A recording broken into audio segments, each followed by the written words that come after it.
नमस्कार दोस्तों, मैं हूं पुलकित मोहन सिंगला। स्वागत है आपका आज हमारे चैनल में। दोस्तों, आज हम इस विषय में बात करेंगे कि क्या आत्मा के लिए उसके जीवन में रूप रंग मायने रखता है। जब भौतिक दुनिया में वो जीवित होती है तो क्या रूप रंग मरने के बाद भी वैसे ही मायने रखता है जिस तरीके से हम इस जीवित अवस्था में अपने रूप रंग को बहुत महत्व देते हैं। दोस्तों, ये समझना बहुत ज़रूरी है कि हमारी जो जर्नी है एज अ सोल, वो क्या महत्व रखती है हमारे खुद के लिए, हमारे खुद के अस्तित्व के लिए। इस भौतिक दुनिया में हम अपने आप को रिप्रेजेंट करते हैं एज अ ह्यूमन बीइंग, एक इंसान के तौर पे। हर एक की अलग शक्लें हैं, कोई गोरा है, कोई काला है, कोई मोटा है, कोई पतला है, किसी के लंबे बाल हैं, किसी के छोटे बाल हैं, किसी की हाइट ज़्यादा है, किसी की हाइट कम है। तो ये सिर्फ एक इस ज़िंदगी के लिए हमें जैसा भी शरीर प्रदान होता है हमारी आत्मा को, उसी में हमें जीना होता है। अब अक्सर बहुत सी आत्माएं शिकायत करती हैं कि हमारा रूप अच्छा नहीं है, हमारा रंग अच्छा नहीं है, हमारे अंदर जो है ये कमी है, हम नाटे हैं या हम लंबे हैं या हम गोरे नहीं हैं। हम इस भौतिक दुनिया को और अपने आप को इस भौतिक शरीर के हिसाब से रिप्रेजेंट करते हैं, इसीलिए हमें शरीर के अलावा कुछ नज़र नहीं आता। हम अपनी पहचान ही शरीर को मानते हैं, इसीलिए इसकी सुंदरता के प्रति, अपने आप को अच्छा लगाने के प्रति हमारे अंदर एक जिज्ञासा रहती है, एक कोशिश रहती है कि हर कोई हमें पसंद करे। और इस भौतिक दुनिया में भी एक दूसरे को पसंद किया जाता है उनका चेहरा देख के, उनके रंग देख के, उनकी बनावट देख के, उनके कपड़े देख के, उनकी सुंदरता देख के। वहीं से हर चीज़ की शुरुआत होती है। कोई प्यार का इज़हार भी करेगा तो आपकी खूबसूरती देखने के बाद ही आपके पीछे दीवाना होगा या दीवानी होगी। बहुत कम लोग होते हैं जो मन को, यानी कि आत्मा के विचारों को एक अपना वो बनाते हैं कि हाँ, ये है हमारे लिए एक पसंद करने वाला इंसान, चाहे लड़की चाहे लड़का, क्योंकि इनके विचार अच्छे हैं। बहुत रेयर होते हैं जो आत्मा से आत्मा का कनेक्शन लेना पसंद करते हैं कि हम एक आत्मिक तौर पे सामने वाले से जुड़ रहे हैं, चाहे प्यार के लिए, चाहे प्रेम के लिए, चाहे शादी के लिए, चाहे किसी भी चीज़ के लिए। पर भौतिक दुनिया में भौतिक शरीर के हिसाब से ही दुनियादारी हम सब ने बना दी है, क्योंकि हम अपना अस्तित्व भूल चुके हैं कि हम एक आत्मा है। अब आप कहेंगे कृष्ण जी की भी कथा में जो गाने गाए जाते हैं, उसमें तक भगवान ने के लिए कहा जाता है कि वो कहते थे अपनी मैया से कि राधा क्यों गोरी मैं क्यों काला। तो यहाँ तक कि ईश्वर ने भी ये चीज़ बताई है कि इस भौतिक दुनिया में इंसान बनने के बाद आत्मा को जब इंसानी शरीर प्रदान किया जाता है तो कितनी ज़्यादा ये भावनाएं एक इंसान की इस मिट्टी में भरी हुई होती हैं कि आत्मा इस बात के लिए कंसर्न होती है कि उसका रूप रंग, उसका शरीर, उसके वो पहनावा, उसकी चाहत, उसका चेहरा कैसा है। आप अपने जीवन में भौतिक दुनिया में देखते होंगे, अक्सर आप भी शिकायत करते होंगे कि भाई मैं ऐसा क्यों नहीं दिखता, या मैं ऐसी क्यों नहीं दिखती, मैं पतला बहुत हूँ, या मैं मोटी बहुत हूँ, या मैं मोटा बहुत हूँ, या मेरे चेहरे पे कितने दाग हैं। तो ये हम सब आत्माएं, क्योंकि ये भूल चुकी हैं कि हम आत्माएं हैं, शरीर के हिसाब से ही सब कुछ चलता है। और सबसे पहली चीज़ संभोग, जिसका एक यूँ कह लीजिए आकर्षण अपने आप ही बन जाता है लोगों के बीच रूप रंग को ही देखकर। और ये चरम सीमा मानी जाती है, यूँ कह लीजिए किसी भी तरीके के प्यार, किसी भी तरीके के संभोग, वासनाओं की पूर्ति के लिए शारीरिक खूबसूरती ही एक मेन इम्पॉर्टेंस की वो मानी जाती है सोल सेटिस्फेक्शन के लिए, कि उस शरीर के माध्यम से ही आत्मा को तृप्ति मिलेगी। और इस शरीर की इस हद तक यूँ कह लीजिए अहमियत मानी गई है या लोगों ने बना दी है कि आत्मा के अंदर ये विद्यमान हो जाता है कि जब तक हम इस भौतिक दुनिया में जी रहे हैं हम इस शरीर के पीछे ही पागल रहेंगे। आप देखेंगे कि अगर किसी को सेक्स ना मिले तो लोग पागल तक हो जाते हैं। शादी किस लिए की जाती है? खाली बच्चे पैदा करने के लिए या किसी का वंश चलाने के लिए नहीं की जाती। एक लीगल वे में, एक यूँ कह लीजिए सुकृति के साथ, जहाँ सब एक सही तरीके से एक आदमी और एक औरत साथ मिल जाते हैं ताकि अपनी ज़िंदगी साथ बिताएं और काम वासना का भी आनंद प्राप्त करें। उसमें भी क्या देखा जाता है, शादी के में रूप रंग भी देखते हैं, लड़का गोरा है कि नहीं, लड़की गोरी है कि नहीं, हाइट कैसी है, पैसे लत्ते की बात। हालांकि आज भौतिक दुनिया में लालच के कारण दहेज, पैसा क्या लगाओगे ब्याह में, ये सब चीज़ें भी आ गई हैं। पर पहली शुरुआत ही रूप रंग से होती है, चाहे चाहत की, चाहे प्रेम की, चाहे शादी की, चाहे दोस्ती की, हर चीज़ में। और हम इस हद तक अपने आप को हमने इसके अंदर यूँ कह लीजिए घुटने टेक दिए हैं हमारी आत्मा ने शरीर के आगे कि हम बिना इस शरीर के अपनी ज़िंदगी सोच नहीं सकते। इसी कारण प्रेत योनि में जाने के बाद भी बहुत सी आत्माएं अभी तक इस हद तक पागल रहती हैं, अपने अस्तित्व को जान लेने के बावजूद शरीरों के पीछे भागती हैं, कोई भोजन के लिए, कोई पानी के लिए, कोई शरीर की उसी अनुभूति को प्राप्त करने के लिए, और मैक्सिमम आत्माएं संभोग के लालच में गलत काम करने के लिए शरीर को खराब करती हैं। यहाँ तक कि अनजान आत्मा किसी भी खूबसूरत इंसान को देख के उस पर ललायत हो जाती है कि भाई ये कितना खूबसूरत है या ये कितनी खूबसूरत है। अक्सर आशिक जिन का नाम सुना होगा आपने, वो लड़कियों पे दीवाने हो जाते हैं, उनके ऊपर आ जाते हैं। अगर वो किसी दरगाह पे जा रही हैं, किसी ऐसी जगह पे जा रही हैं जहाँ कोई कब्र है, जहाँ पे कहीं पे कोई पानी का वास है, वहाँ पे अगर कोई जिन है, कोई पुराना खंडर है जहाँ कोई आला बना हुआ है, उसमें अगर किसी जिन का वास है, कोई भी ऐसी जगह है जहाँ पे कोई जो पूजी नहीं जाती, जो ऐसी जगह है जो वीरान पड़ी है पर वहाँ पे कब्र पड़ी हुई है, या वहाँ पे कोई आला बना हुआ है, वहाँ छोटी सी कोई ऐसी चीज़ बनी हुई है जो संदिग्ध सी हो, अजीब सी हो, आप अक्सर लोगों के मन में क्रेज़ रहता है कि हम चिराग रगड़ेंगे और जिन आ जाएगा। इस तरीके की जब आप सोच रख के ऐसे वीरानों में जाते हो, यहाँ तक से चीज़ें आ जाती हैं, यहाँ तक कि चुड़ैलें तक वो प्यार करने लगती हैं लड़कों से, उन तक को पे हावी हो जाती हैं। तो ये प्रेत योनि में फंसी हुई बुरी और गंदी आत्माओं की फितरत क्या बताता है कि भौतिक दुनिया में भी कहीं ना कहीं इनके दिमाग में माइंडसेट रहा होगा उस रूप की अहमियत का, उस शरीर की, उस जिस्म की अहमियत का, और उसको इस हद तक इन्होंने अपने अंदर स्थापित किया कि ये इन्होंने घुटने टेक दिए। जीते जी भी ये शरीरों के पीछे पागल रहीं, खूबसूरत शरीर, खूबसूरत चेहरा, सब कुछ अच्छा होना चाहिए, और वही अनुभूति प्रेत योनि में भी हो गई। ये साधारण आत्माओं की भी हो जाती है, ज़रूरी नहीं कि किसी जिन की या कोई ऐसी डिमोनिक पावरफुल एनर्जी की ही होगी। हम अपने आप को किस तरीके से लाइफ में लेके चलते ये मैटर करता है। अगर हम इस बात को समझ लें कि रूप रंग के हिसाब से हम अगर पागल ना हों, बहुत लोग ऐसे होते हैं कि हीन भावना का शिकार हो जाते हैं, उनके अंदर ऐसी अनुभूति हो जाती है, कहीं भी जाते हैं उन्हें लगता है कि सब कोई उन पर हंस रहा है, सब कोई उनका मजाक उड़ा रहा है, सब कोई उनको देखकर बुरी बात कर रहा है। वो एक मिनट घर से बाहर नहीं निकल पाते, किसी के घर नहीं जा पाते, किसी पार्टी में नहीं जा पाते, किसी फंक्शन में नहीं जा पाते, अपनी नौकरी तक में नहीं जा पाते, स्कूल नहीं जा पाते, कॉलेज नहीं जा पाते। हीन भावना अंतर मन में विद्यमान कर दी जाती है सोसाइटी द्वारा, ताने मार मार के, रिमार्क्स मार मार के, बुलिंग कर करके कि तुम ऐसे हो, तुम वैसे दिखते हो, तुम ये हो। तो कभी भी किसी को ये तालीम नहीं दी गई कि हम अपने आप को एक आत्मा के तौर पे देखें और शरीर के तौर पे नहीं। अगर हम आत्मा के तौर पे देखेंगे तो इस बात को हम समझ पाएंगे कि इस हड्डी मांस के बने हुए इस पिंजरे में फ़िलहाल हमारी आत्मा कैद है, क्योंकि हमें ये शरीर प्रदान किया गया ईश्वर द्वारा। ये जैसा भी है ये बहुत अच्छा है, बहुत सुंदर है, क्योंकि हमारी आत्मा को जब ये दिया गया है तो किसी कारण ही दिया गया है। कहीं ना कहीं हमारे जो भी कर्म होते हैं उन्हीं की वजह से हमें वो शरीर मिलता है। ये ज़रूरी नहीं कि हमें एक वैसा ही शरीर मिले जैसा सामने वाले का हो। ये जो भ्रांतियाँ हैं कि कोई कैसा है दिखने में, कोई कैसा है दिखने में, कोई गोरा है, कोई काला है, कोई लंबा है, कोई छोटा है, हर एक का शरीर उसके कर्मों के अनुसार उसकी आत्मा के लिए निर्धारित किया जाता है, और वो जैसा भी है वो ईश्वर का गिफ्ट है जो आपको चुचकार के लेना चाहिए। उसमें कमी नहीं निकालनी चाहिए, खुद से नफ़रत नहीं करनी चाहिए, और दूसरों से भी नहीं करनी चाहिए। उनके रूप रंग को लेके, उनके हाइट को लेके, उनके शरीर को लेके, वो जैसे भी हैं ईश्वर के द्वारा बनाए गए हैं।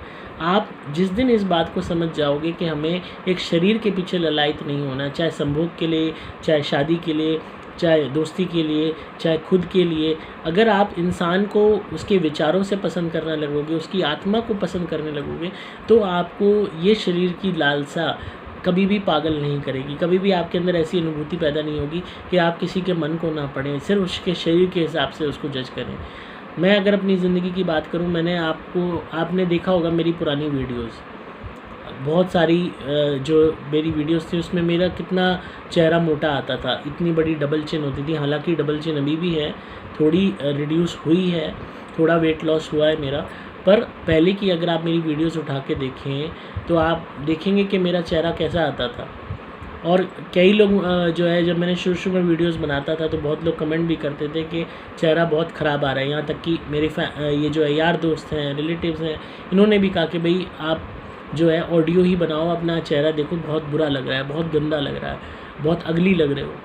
मैंने आपको पहले बताया, बहुत लोगों ने जो व्यूअर्स हैं उनमें भी कहा, एक सर ने भी कहा था कि आपका चेहरा बहुत बदसूरत है और आप वीडियोस मत बनाया कीजिए, ऑडियोज़ बनाया कीजिए, क्योंकि आपका चेहरा देखा नहीं जाता। उस चीज़ को, मेरे को ये मैटर ही नहीं करता कि मेरा चेहरा कैसा लग रहा है या मैं कैसा लग रहा हूँ या मैं कैसा दिख रहा हूँ, उससे बहुत आगे निकल चुका हूँ मैं। बचपन में मैंने हज़ारों लाखों ताने सुने होंगे इस बात को लेके। कभी कोई सरकारी सांड कहता था, कोई हाथी कहता था, कोई कुछ कहता था, कोई गैंडा कहता था, कोई ये कहता था कि भाई कितना बदसूरत है ये, कोई कुछ। ये सारी चीज़ें से गो थ्रू होते इस बात की रियलाइजेशन मेरी आत्मा को हो गई थी कि ये चीज़ें मैटर करती ही नहीं है। मैटर क्या करता है? आपकी आत्मा। आप अपने आप को रिप्रेजेंट कैसे करते हो? एज अ सोल रिप्रेजेंट करते हो। मैं अपने आप को हमेशा एक आत्मा के तौर पर ही देखता हूँ कि मैं एक आत्मा हूँ। फ़िलहाल मुझे शरीर प्रदान किया गया है और जैसे भी वो रहे हैं मेरे कर्म, जो भी ज़िंदगी में, उस हिसाब से मेरे को ये शरीर मिला है और ये मेरे लिए काफ़ी है, ठीक है, बढ़िया है। मैं सांस ले रहा हूँ, भोजन कर रहा हूँ, भौतिक सुखों का आनंद ले रहा हूँ जितना मेरी हैसियत है, और मैं उसमें तृप्त हूँ। मैं किसी और को नुकसान नहीं कर रहा, किसी को परेशान नहीं कर रहा, किसी को दुख नहीं दे रहा। ये सबसे बड़ी बात मेरे लिए अच्छी है, जो मुझे खुशी देती है, आनंद देती है कि मेरी वजह से कोई परेशान नहीं है, मेरी वजह से कोई दुखी नहीं है। मैं किसी का अहित नहीं किया, कभी किसी को नुकसान नहीं पहुंचाया, कभी किसी को गाली नहीं दी, कभी किसी का बुरा नहीं किया। मुझे मैटर ही नहीं करता है, मैं 1 मिनट इस बात के लिए नहीं सोचता कि मैं कैसा दिख रहा हूँ। पहले जो मैं वीडियोस बनाता था, मुझे नहीं पता था कि मेरा चेहरा कैसा दिख रहा है। मुझे पता है, मैं सामने वीडियो बना रहा हूँ, अपने आप को देख रहा हूँ।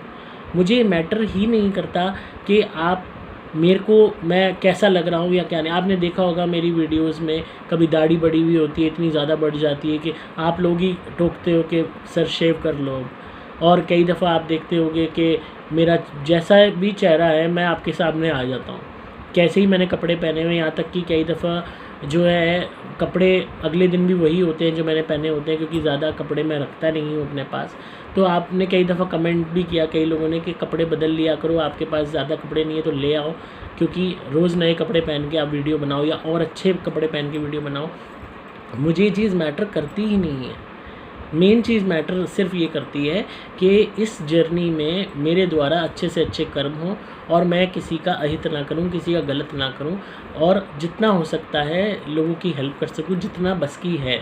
और मेन चीज़ क्या मैटर करती है कि मैं किसी का बुरा ना करूं। मैंने अपने आप को जैसा मैं हूं वैसा एक्सेप्ट किया और यहाँ तक कि पसंद किया। और ये बहुत ज़रूरी है इस बात को समझना कि आप लोग भी अपने आप को पसंद कीजिए। आप जैसे भी हैं खुद को चाहने लगिए, क्योंकि वो शरीर आपकी आत्मा को ईश्वर ने प्रदान किया है। ये मन में अनुभूति पालना बहुत ज़रूरी है अगर आपको आगे की अपनी ज़िंदगी बेहतर बनानी है। अगर आप प्रेत योनि में जाते भी हो तो आप वहाँ पे जाके वैसी आत्मा ना बनना कि आप दूसरों के शरीर को ख़राब करो, इस लालच में, इस जलन में कि भाई हमारे पास शरीर नहीं है, या किसी पे आशिक होकर किसी के शरीर के साथ गलत काम करो। ऐसे बहुत मेरे पास केसेस आते हैं जहाँ माताएं बहनें कहती हैं कि हमारे साथ नेगेटिविटी गलत काम करती है। यहाँ तक कि लड़कों के मैसेज आते हैं जिनके साथ नेगेटिविटी गलत काम करती है। तो वही गंदी आत्माएं होती हैं जो आपको ख़राब करती हैं। यहाँ पे उनके अंदर जो मानसिकता जीवित काल में रही होगी वो शरीर के पीछे पागल होने की रही होगी, शरीर के पीछे, वासना के पीछे। तो अपनी आत्मा को ऐसा ना बनाओ इस जीवन में कि आप शरीर को इतना ज़्यादा महत्व देने लगो कि इंसान की आत्मा को परखना भूल जाओ। किसी को भी आप पसंद करते हो, शरीर को, चेहरे को देख के मत पसंद कीजिए, उसकी आत्मा को पढ़िए। कई लोगों ने शरीर को देख के, चेहरे को देख के शादियाँ करी, अच्छे विचार वाले लोगों को ठुकरा दिया, सिर्फ खूबसूरती को देख के अपनाया, और जिससे शादी की पता चला जब विचार नहीं मिलते, रोज़ झगड़ा होता है, सामने वाली इतनी गंदी निकली कि वो हैरान रह गए कि भाई इतना सुंदर रूप और इतना कड़वा हुआ है। ऐसी शादी की किसी लड़के से, लड़की ने सुंदर देख के वो मारने पीटने वाला निकला, कुछ कमाता नहीं है, कुछ करता नहीं है। अब वो रूप का क्या करे, अचार थोड़ी डालेगी रूप का। तो मन को पढ़िए, आत्मा को पढ़िए, क्योंकि जो आप आत्मा से किसी से कनेक्ट होंगे, उसके दिल, उसके दिमाग, उसके मन, उसके विचारों से प्यार करेंगे, तब आप सही मायने में उस इंसान के साथ रह सकते हैं और सही मायने में आपकी आत्मा इस हद तक कंडीशन हो जाएगी कि हमें भौतिक सुखों के साथ साथ शारीरिक सुख और जिस्मानी आकर्षण के पीछे पागल नहीं होना। मैं ये नहीं कह रहा जिस्मानी आकर्षण गलत है, आपका राइट है। आपको कोई खूबसूरत इंसान मिलता है, चाहे वो लड़का है चाहे लड़की है, और आपको उससे आनंद प्राप्त होता है किसी भी वे में, आपको अच्छा लगता है उनके साथ, तो ये आपका हक है।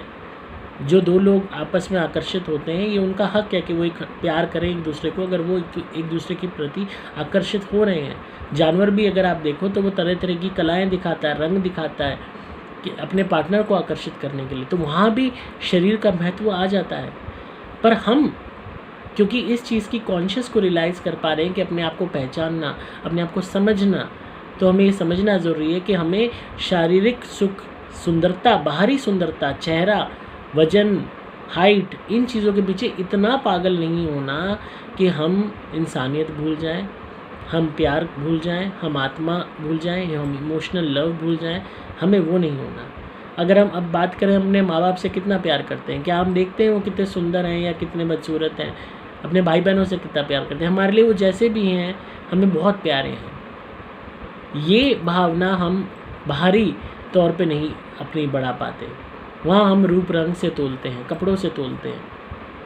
मुझे आज भी याद है, लोग मुझे ऊपर से नीचे तक ऐसे देखते थे कि जैसे किसी को ऐसे को देख रहे पता नहीं कौन आ गया ये, क्योंकि ये मैंने कभी इस बारे में सोचा ही नहीं मैंने क्या पहना है। पहली बात, ज़िंदगी में परेशानियाँ इतनी रहीं, दुख इतने रहे, और कि ये सोचने का मौका ही नहीं मिला कि क्या तुमने पहना है, क्या तुमने खाया है, क्या तुम कर रहे हो।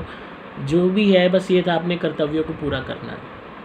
और पर दुनिया आपको जीने नहीं देती, वो यही दिमाग में रखती है कि भाई ये इंसान क्या पहन के निकला है, क्या इसने कपड़े पहने हैं, देखो कैसे जूते पहने हैं, बाल देखो कैसे बिखरे हुए हैं, वज़न देखो कितना बड़ा हुआ है, चेहरा देखो कैसा है। लोग आपको हर कीमत पे कभी भी चैन से नहीं बैठने देते, या तो टॉन्ट मारते रहेंगे या कुछ पर कुछ करते रहेंगे जिससे आपके अंदर के उन जख्मों को कुरेदते रहेंगे। और मेरे साथ भी ऐसा हुआ है, इस हद तक कुरेदा गया है जख्मों को कि खून तक निकलने लगे, नासूर बना दिया उन्हें और पालने पे मजबूर कर दिया अपने ही आत्मा में उन घावों को जो कभी ना भरेंगे। तो इस बात को समझने में, इस बात को रियलाइज़ करने में आपको भी बहुत वक्त लगेगा कि आपको खुद को एक्सेप्ट करना होगा, पर eventually you will do it. आप ये चीज़ समझ जाएंगे, और जिस दिन आप ये समझ जाएंगे ना, उस दिन आपको कोई हीन भावना नहीं होगी। आपको कोई फ़र्क ही नहीं पड़ेगा कि आपके बारे में कौन क्या सोच रहा है, कैसे आपको जज कर रहा है, आप पे हंस रहा है। मेरे मुंह पे लोग हंसते थे, मैं जहाँ से निकलता था, अगर स्कूल में था, कॉलेज में था, वर्क एनवायरनमेंट में था, वो देख के ही हंसते थे कि देखो कैसा आ रहा है, क्या इसकी चाल है, देखो इसकी शक्ल देखो। और लिटरली मुझे 1 मिनट फ़र्क नहीं पड़ता था कि कौन क्या सोच रहा है, क्योंकि मैंने एज अ सोल अपने आप को एक्सेप्ट कर लिया था कि मैं एक आत्मा हूँ, सिर्फ यही चीज़ मैटर करती है। और मुझे अपने इस पिंजर से, इस हार्ड मास के बने हुए शरीर से कोई शिकायत नहीं। तो जो रहने वाले को शिकायत नहीं, तो फिर बाहरी लोगों से मुझे क्या लेना देना। तो वही बात हो गई कि हमारे घर में हम खुश हैं, पर पड़ोसियों को परेशानी हो रही है कि घर में प्लास्टर क्यों नहीं हुआ हुआ, या घर में मार्बल क्यों नहीं लगा हुआ, पर हम खुश हैं अपने घर में। तो वही वाली बात है, आपसे यही कहूँगा कि अपने अंदर ये भावना पैदा कीजिए कि अपने शरीर को एक्सेप्ट कीजिए, और शारीरिक रूपरेखा के पीछे इतने पागल मत होइए कि आप लोगों को रिजेक्ट करते जा रहे हैं। शादी के रिश्ते आ रहे हैं, रिजेक्ट कर रहे हैं, इसकी नाक टेढ़ी है, इसकी हाइट छोटी है, ये मोटा है, पतला है, या ये ऐसी दिखती है। अपने अंदर इंसानियत पैदा कीजिए, इमोशनल लव पैदा कीजिए, भावनात्मक प्यार पैदा कीजिए। जिस दिन आप अपने आप को कंडीशन करने लगेंगे कि हमें रूप रंग को देख के किसी के वो नहीं करना, हमें आत्मा से जुड़ाव करना है, तभी आपकी आत्मा धीरे धीरे स्टेज तक पहुंचेगी कि प्रेत योनि में भी वो कंटेंटेड होगी, कि वो भोजन के लिए, रस के लिए, सुगंध के लिए, शारीरिक सुख के लिए किसी को खराब नहीं करेगी। और तभी आपकी प्रेत योनि में भी आपके द्वारा सत्कर्म हो पाएंगे, जब आप कोई बुरा कर्म नहीं करेंगे शरीर के वशीभूत होकर, जो आज इतनी आत्माएं कर रही हैं। हज़ारों केसेस मेरे पास आते हैं, और ना जाने कितने लोगों के पास आते होंगे जो इस तरीके का इलाज कर रहे हैं। और मैक्सिमम केसेस में यही चीज़ देखने को मिलती है, कोई रूप को देख के आ गया, कोई संभोग करने के लिए आ गया, कोई भोजन के लिए आ गया, कोई पानी की प्यास के लिए आ गया, कोई शरीर के लिए आ गया। क्योंकि हम लोगों ने उस महत्व को इतना बढ़ा दिया है कि बिना शरीर के कुछ नहीं हो सकता। शरीर ही शरीर सब कुछ है, रूप, सुंदरता, खूबसूरती। हम पागल हो चुके हैं और भूल चुके हैं खुद को, भूल चुके हैं अपने उस अस्तित्व को। तो इस बात को रियलाइज़ कीजिए। आज की वीडियो काफ़ी लंबी हो गई आप भी सोच रहे होंगे इतनी देर तक पका डाला आपको। बाकी ये है कि जो है इस बात को समझिए और अपने अंदर ये भावना पैदा कीजिए। आई होप आपको आज की वीडियो पसंद आई होगी। ज़्यादा से ज़्यादा शेयर कीजिए। मैं तो खैर बोलता ही चला जाऊँगा, अगर मुझे अपने आप को अपनी ज़ुबान को थोड़ी देर के लिए जो है स्टॉप पे लगाना चाहिए, नहीं तो ये वीडियो 2 घंटे से भी पार चली जाएगी। तो इसी तरह सुनते रहिए, प्यार देते रहिए, सब्सक्राइब कीजिए चैनल को। मैं हूं आपका दोस्त पुलकित मोहन सिंगला। अगर आप किसी भी भूत प्रेत ब्यादा से परेशान हैं, कोई भी नेगेटिविटी है आपके जीवन में, आप मेरी धुनी ज़रूर मंगवाइए। सुपर स्पेशल एक्स्ट्रा प्लैटिनम धुनी घर में जलानी शुरू कीजिए, कमाल के रिजल्ट्स मिलेंगे। दुनिया की ज़िंदगी बदल रही है, घर बैठे, कहीं नहीं जाना, घर पे दुनिया आएगी, बस जलानी है, बस इतना कष्ट करना होगा और अपनी उस प्रार्थना को बोलना है जो आपका काम नहीं बन रहा। आप खुद ही देखेंगे कि ज़िंदगी बेहतर होती चली जाएगी। आप मेरे द्वारा कवच या लॉकेट भी धारण कर सकते हैं। आपकी रक्षा होगी, आपका बचाव होगा, आपको अकाल मृत्यु से भी बचाव होगा। हर तरीके के टोने टोटकों का असर बेअसर होगा। अगर प्रेत रोग बहुत ज़्यादा है, पोजेशन आता है, तो आप मेरे क्रिया वाले नारियल मंगवाइए, उनसे उतारा कीजिए और उन नारियलों को जलाइए। जो भी आपके अंदर है वो जलेगा, चिल्लाएगा और आपका शरीर छोड़ने पर मजबूर होगा। आप अपनी कुंडली बनवा सकते हैं, अपने ग्रहों के उपाय करवा सकते हैं। पेड कॉल कंसल्टेशन बुक करके फ़ोन पे बात कर सकते हैं। आपको सिंपली मोबाइल नंबर 8130331007 पे व्हाट्सएप मैसेज या कॉल करना होगा। डिस्क्रिप्शन में आपको डिटेल्स मिल जाएंगी। मैं हूँ आपका दोस्त पुलकित मोहन सिंगला। नमस्कार।